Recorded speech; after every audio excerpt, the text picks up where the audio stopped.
नमस्कार बनारस, कैसे हैं आप सब? उम्मीद है खैरियत से ही होंगे। बनारसी में बोले तो एकदम चौचक। मैं हूँ शिखा, आप सबके साथ इस शो में जिसका नाम है गुड मॉर्निंग बनारस। आज से अलार्म वाली ड्यूटी फिर से शुरू हो गई, इतने लंबे वीकेंड के बाद, और फिर वही हफ्ते भर वीकेंड का इंतजार। इस बार का वीकेंड तो आप सभी का बहुत ही बढ़िया बीता होगा भाई। इतने सारे ओकेशंस एक साथ जो मनाने को मिल गए, और बनारस की रौनक तो देखते ही बन रही थी। वैसे भी अपना शहर तो साल भर सेलिब्रेशन मूड में रहता है, बट अभी के लिए तो सेलिब्रेशन इज ओवर और काम पर लगने का समय हो गया है। हमारी नारी शक्ति तो इस समय सबका नाश्ता टिफिन बनाने में लगी होगी। सबको टाइम से उठाना और तैयार करना और मुस्कुराते हुए सी ऑफ करना, ये एक बहुत बड़ा टास्क होता है। एक होम मेकर अगर आपके लिए ये करती है ना, तो यकीन मानिए आप बहुत लकी हैं। इसके लिए एक थैंक यू तो बनता है। थैंक यू शब्द है तो छोटा सा, पर ये काम बहुत कमाल का करता है। सामने वाले के फेस पर जो स्माइल आती है ना, इसे सुनकर वो आपके दिल में भी सुकून की फीलिंग देगी। ट्राई जरूर करिएगा। आप में से बहुत से लोग तो तैयार हो गए होंगे या हो रहे होंगे, और कुछ तो होंगे जो सोच रहे होंगे उठा जाए या 5 मिनट और सो लिया जाए। तो आपको बता दूं, सूरज दादा बाहर कब के निकल आए हैं और बस आप ही के उठने का वेट कर रहे हैं कि कब वो आपके दर्शन करें। तो उठिए और एक चक्कर बाहर का लगा कर आइए। सुबह सुबह की जो शुद्ध हवा होती है ना, वो दिन भर नसीब नहीं होगी। इसीलिए सुबह जल्दी उठने की आदत डालिए, जिससे कि आप ज्यादा से ज्यादा फ्रेश फील कर सकें। अच्छा, जो लोग सुबह जल्दी जल्दी घर से निकलते हैं, तो सुबह घर से जल्दी निकलने की वजह से कहीं आप सुबह का नाश्ता तो स्किप नहीं करते ना? अगर करते हैं तो ऐसा बिल्कुल नहीं करिएगा। सुबह का नाश्ता हमारी हेल्थ के लिहाज से भी बहुत जरूरी है। सुबह सुबह हमें जो एनर्जी की जरूरत होती है ना, जिससे कि दिन भर हम एक्टिव रहें, तो वो हमें नाश्ते से ही मिलती है। और अगर नाश्ता ही नहीं करेंगे तो एक्टिव कैसे रहेंगे? काम में मन भी नहीं लगेगा। इसीलिए सुबह की शुरुआत एक अच्छे से हेल्दी नाश्ते के साथ करनी चाहिए। और घर से निकलते समय आपके माता पिता या परिवार के लोग सी ऑफ करने आते हैं ना, तो उनको मुस्कुराकर सी ऑफ करिए। हमारे बड़े बुजुर्ग कहकर गए हैं कि मुस्कुराकर सी ऑफ करने से ना पूरा दिन अच्छा गुजरता है। तो बहुत बड़ी नेमत है ये कि आपके पास आपका परिवार है सी ऑफ करने को, है ना? एक दूसरे की खैरियत जरूर पूछिए, अच्छा लगेगा भाई। इस समय तो अपने बनारस की रौनक तो देखते ही बन रही है। सुंदर से सुंदरतम की ओर बढ़ती अपनी काशी पूरी दुनिया के लिए आकर्षण का केंद्र बन चुकी है। तभी तो G20 देशों के मेहमान भी हमारी काशी और काशी की संस्कृति देखकर निहाल हो गए थे। शाम को तो घाटों की छटा देखकर ही लगता है कि बस यही तो लाइफ है। कितना भी मन परेशान हो, अगर गंगा किनारे जाकर बैठ के बस यूं ही वहां की चहल पहल निहारे, तो ना जाने सारी परेशानियां कहाँ चली जाती हैं। मन को एक नई एनर्जी मिलती है। शायद यही कारण है आपको सबसे ज्यादा भीड़ गंगा जी के घाटों पर ही मिलेगी।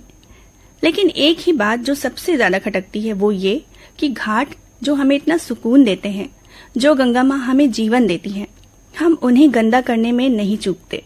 प्लास्टिक बॉटल्स, डिस्पोजेबल दोने, पत्तल, कप वगैरह हम यूं ही छोड़कर चल देते हैं। अपनी काशी को सुंदर रखने की जिम्मेदारी हमारी ही तो है। हम इसे यूं ही इग्नोर नहीं कर सकते। और इनमें सबसे जरूरी बात, इधर उधर थूकने की आदत जो है ना, वो अभी से बदल डालिए। ये बहुत ही हार्मफुल है। देखने में तो बुरा लगता ही है, साथ ही हाइजीन के नजरिए से भी ये सही नहीं है। सजी धजी दीवारें और सड़कें हमारे बनारस की सुंदरता बढ़ा रही हैं, लेकिन उन्हीं दीवारों और सड़कों पर पान और गुटखे की पीक देखकर ना मन खिन्न हो जाता है। बनारस, आप खुद सोचिए, क्या हम अपने घर में भी जहां तहां थूक देते हैं? नहीं ना, क्योंकि वहां हमारा परिवार रहता है, हम रहते हैं, वो हमारा अपना घर है। तो फिर अपने शहर के लिए ही हम क्यों इतने लापरवाह हो जाते हैं? इसे अपना मान के इसकी हर धरोहर की देखभाल करना हम सबकी जिम्मेदारी है ना। गंगा घाट जैसी पवित्र जगह पर भी पान की पीके देखकर बहुत दुख होता है। बनारस, अगर हम ठान लेना तो चेंज जरूर आएगा, लेकिन पहले खुद में चेंज लाना पड़ेगा। साफ सफाई रखने में ज्यादा मेहनत तो नहीं लगती ना, बस विल पावर की जरूरत होती है। और बनारस, आप ये जरूर करके दिखाएंगे, ऐसा मुझे पूरा विश्वास है। चेंज तो जरूर आएगा और ये चेंज पॉजिटिव होगा, है ना? आइए चलते हैं नेक्स्ट सेगमेंट में और जानते हैं शहर बनारस का हालचाल। सीएम योगी आदित्यनाथ रविवार को बनारस पहुंचे और उन्होंने श्री काशी विश्वनाथ मंदिर और बाबा काल भैरव के दर्शन किए। सीएम ने प्रदेशवासियों की सुख समृद्धि के लिए आशीर्वाद भी मांगा। रविवार को सीएम योगी का काफिला पुलिस लाइन हेलीपैड से सीधे श्री काशी विश्वनाथ धाम पहुंचा। उन्होंने विधि विधान से बाबा का दर्शन पूजन किया। इसके बाद वे काल भैरव मंदिर के लिए रवाना हो गए।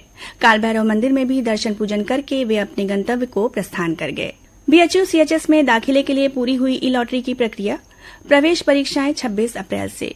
बीएचयू की ओर से संचालित सीएचएस की प्रवेश परीक्षा रविवार को ई लॉटरी के जरिए पूरी हुई। नर्सरी एलकेजी प्रवेश के लिए ई लॉटरी का आयोजन किया गया।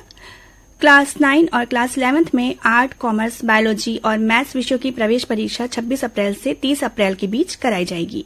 यूपी को जल्द मिलने लगेगी 660 मेगावाट की अतिरिक्त बिजली। राज्य विद्युत उत्पादन निगम की क्षमता में शीघ्र ही 660 मेगावाट की वृद्धि होगी। निर्माणाधीन ओबरा सी परियोजना की पहली इकाई से टेस्ट लाइटअप का कार्य शनिवार की देर रात सफलतापूर्वक पूरा किया गया। कुल 1320 मेगावाट क्षमता वाली ओबरा सी परियोजना की पहली इकाई से 660 मेगावाट बिजली पैदा होगी। एयरपोर्ट के पास बनेगी प्रदेश की पहली एरो सिटी। वाराणसी में टाउनशिप के लिए आवास विकास परिषद ने अपनी योजना तैयार की है। इसके लिए हरहुआ चौराहा एयरपोर्ट के पास, सारनाथ में रिंग रोड के पास और मिर्जा मुराद इलाके में नई टाउनशिप बनाने के लिए जमीन चिन्हित कर ली गई है।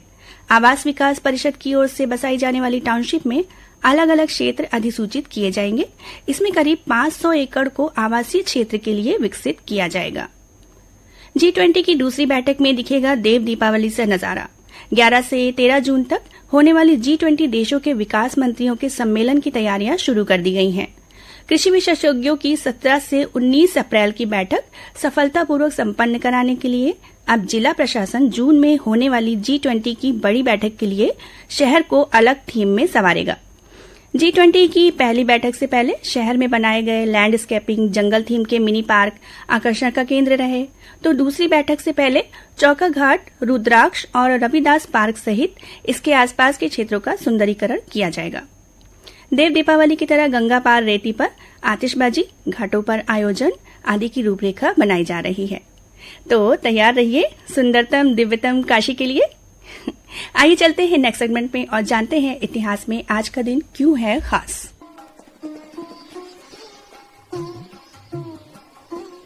आज है 24 अप्रैल और आज होता है बर्थडे हमारे मास्टर ब्लास्टर भारत रत्न से अलंकृत हम सब के फेवरेट क्रिकेटर सचिन तेंदुलकर का।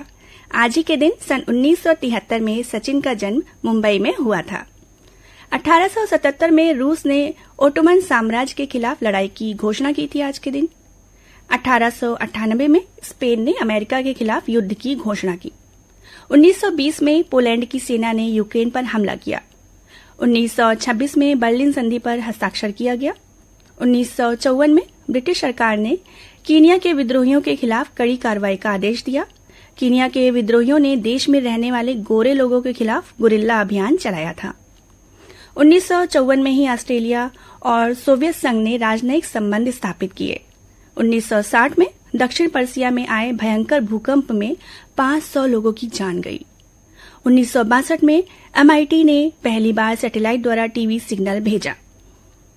1967 में सोवियत संघ के अंतरिक्ष यात्री व्लादिमीर कोमोरोव एक अंतरिक्ष अभियान के दौरान दम तोड़ने वाले पहले व्यक्ति थे। 1970 में चीन का पहला उपग्रह डांग फांग हांग लॉन्च किया गया। 2011 में आध्यात्मिक गुरु सत्य साईं बाबा का निधन हुआ था आज ही के दिन। और 1974 में प्रसिद्ध हिंदी कवि रामधारी सिंह दिनकर का भी निधन हुआ था आज के ही दिन। बनारस उदासियों की वजह तो बहुत है जिंदगी में, पर बेवजह खुश रहने का मजा कुछ और है। कभी बच्चों को देखा है वो कैसे छोटी छोटी चीजों से, छोटी छोटी बातों से खुश हो जाते हैं। अपने दिल के अंदर भी एक छोटे बच्चे जैसा कैरेक्टर ना जिंदा रखना चाहिए, जो कभी कभी बेवजह खुश हो जाए, है ना। याद रखिए, सफलता खुशी की चाबी नहीं है, खुशी सफलता की चाबी है। आप जो कर रहे हैं, उससे प्यार करते हैं, उसमें खुश हैं, तभी आप सफल हैं। शिखा को दें इजाजत। नमस्कार।